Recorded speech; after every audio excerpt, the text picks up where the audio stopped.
কোন শাস্ত্রকে সকল বিষয়ের জননী বলা হয়? অপশানগুলো দেখে নাও। প্রথম ইতিহাস, পরের অপশান দর্শন, পরের অপশান ভূগোল, পরের অপশান রাষ্ট্রবিজ্ঞান। সঠিক উত্তরটা তোমরা দেওয়ার চেষ্টা করো বলে দেওয়ার আগেই, তারপরে মিলিয়ে নাও সঠিক উত্তরের সঙ্গে। সঠিক উত্তর ভূগোল। পরের প্রশ্ন, আধুনিক ভূগোলের বিষয়বস্তু। অপশানগুলো দেখে নাও। ক স্থিতিশীল, খ তত্ত্বগত, গ গতিশীল, ঘ সংরক্ষণশীল। অপশানগুলো আবার তোমরা সব দেখে নিয়েছো, তোমরা তোমাদের মতো করে উত্তর কোনটা হবে ভাবার চেষ্টা করো। সঠিক উত্তর গতিশীল। পরের প্রশ্ন, ভূগোলের প্রধান দুটি বিষয় হলো, অপশানগুলো দেখে নাও।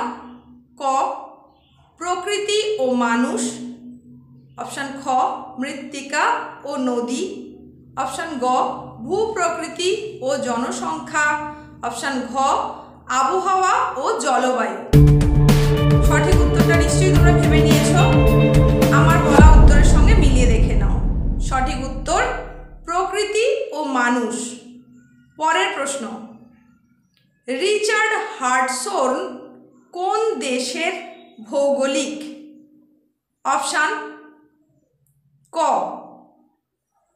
জার্মান, অপশান খ জাপান, অপশান গ রোম, অপশান ঘ মার্কিন যুক্তরাষ্ট্র।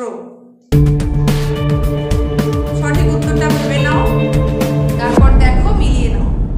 সঠিক উত্তর মার্কিন যুক্তরাষ্ট্র। পরের প্রশ্ন, KOSMOS অর্থাৎ কসমস গ্রন্থের রচয়িতা। অপশান ক টলেমি, অপশান খ প্লেটো, অপশান গ রিটার, অপশান ঘ হামবোল্ড। আবার ভাবতে থাকো সঠিক উত্তর কোনটা হবে, তারপর মিলিয়ে নাও। সঠিক উত্তর হামবোল্ড।